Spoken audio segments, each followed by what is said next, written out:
say something? Stop saying bad things about Mike. No. It's recording. It's on now. Start saying bad things. You are going to have to do some editing. I know, right? Let's do like a 5-minute recap. And being an ex-politician, I love to talk. So you're going to take So the that's 5 the 5 minutes. All right, we just wrapped up, right? We're talking with everybody from San Diego, kind of like to Brownsville. We talked about how the border, or first talk about the report real quick.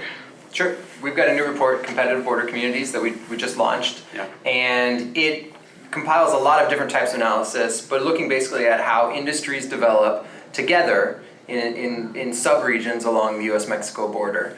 And there's, sort of two takeaways there. One is that they are connected, that we really do have in many ways binational economies, binational communities, and one side depends on the other for growth. The assets on one side of the border, human capital, infrastructure, Right.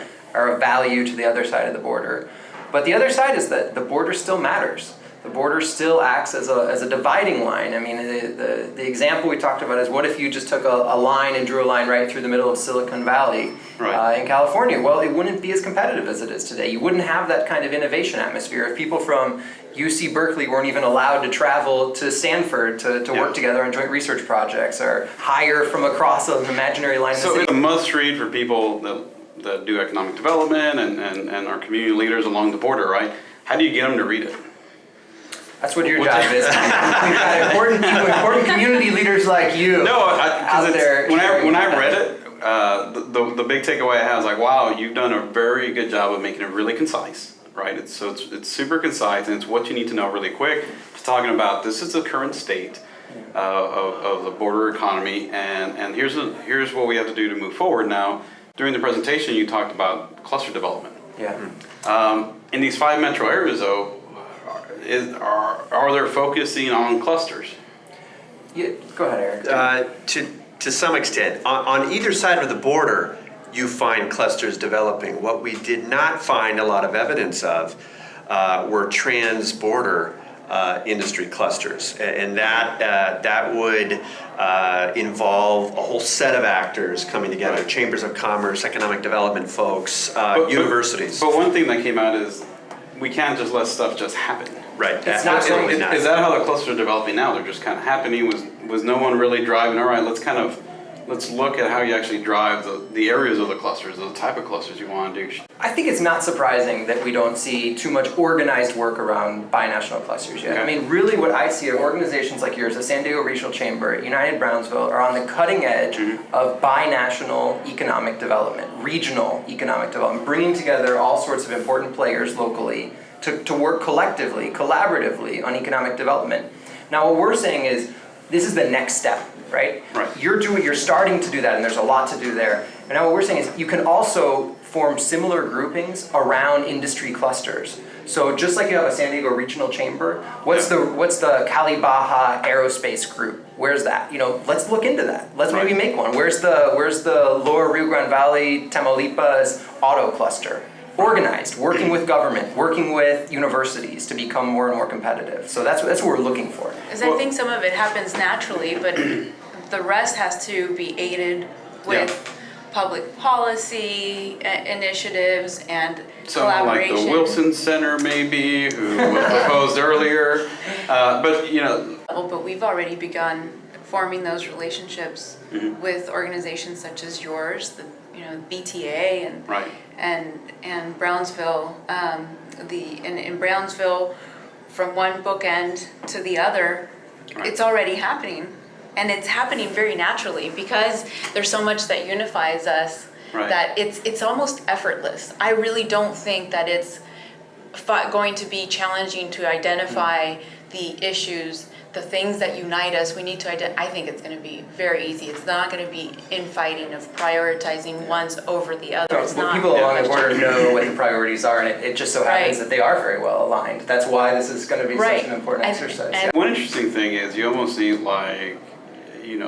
how do you evangelize the concepts that are in the book? And I think one thing that might be interesting, I don't know if we can do this, is between Brownsville and San Diego, if we can get everyone to somehow acknowledge the report, and maybe even come back with, this is our one-page summary of what this means to the region, but you have all the communities, almost like passive resolution or something that kind of shows, hey, we feel that there's a lot of truth in here that we need to kind of incorporate into our planning and to our way of thinking of the region. What do you think about that? Kind of Or the is that next too step. idealistic? No, I think that's fantastic. Kind I of mean, the next steps. yeah, how to respond to it Right. more, perhaps, sort of what would be you can take forward from this work and others. But I think it's very much a process, right? I mean, for us, this is our X number report that we've put out over the past several years on these broader issues of This one's border special management. because I'm It's in very it. I like it more.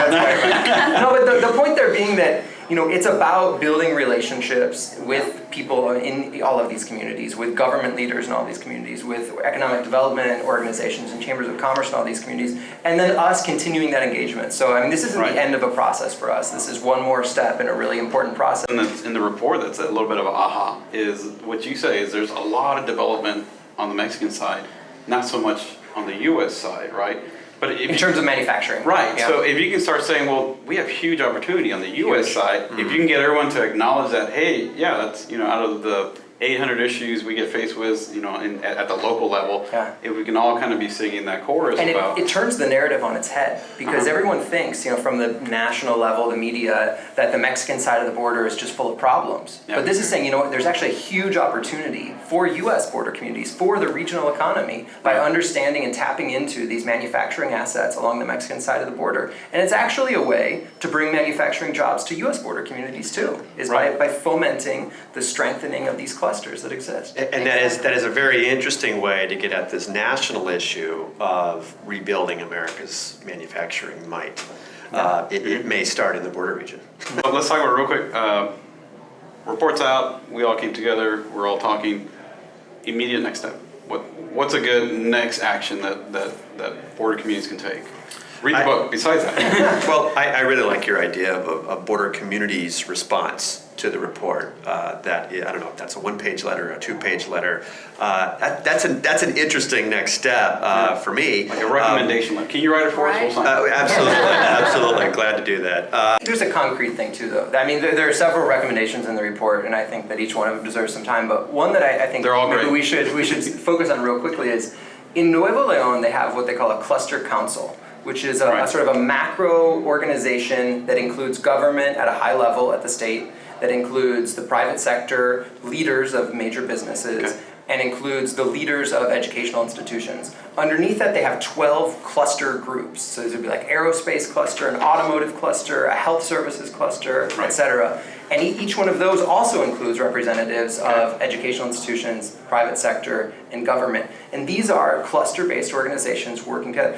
If we could if we could start developing something like that For the whole border. trans-border communities, I mean, Yeah. I think it needs to be done at a sub-regional level. So the lower Right. Rio Grande Valley, through something like BINED, what if there were underneath the broad BINED, there were cluster groups, the automotive group, which really is binational in the region. And that's one thing we talked about earlier was I think you need that, and it has to be led by someone like the Wilson Center.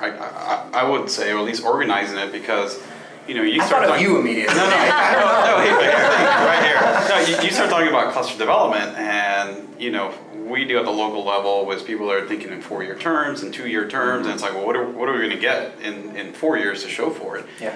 The EDA, Let's the show how Economic to do Development Administration at the Department of Commerce, would be a key player Which I love in 'cause they give providing us a grant, continuity they're for great that. people. Yeah, exactly. But that type of work, that ability Yeah. to give grants to foment this type of work, and they have a great deal of expertise built up over the years in this Right. type of work as well. Really important player in the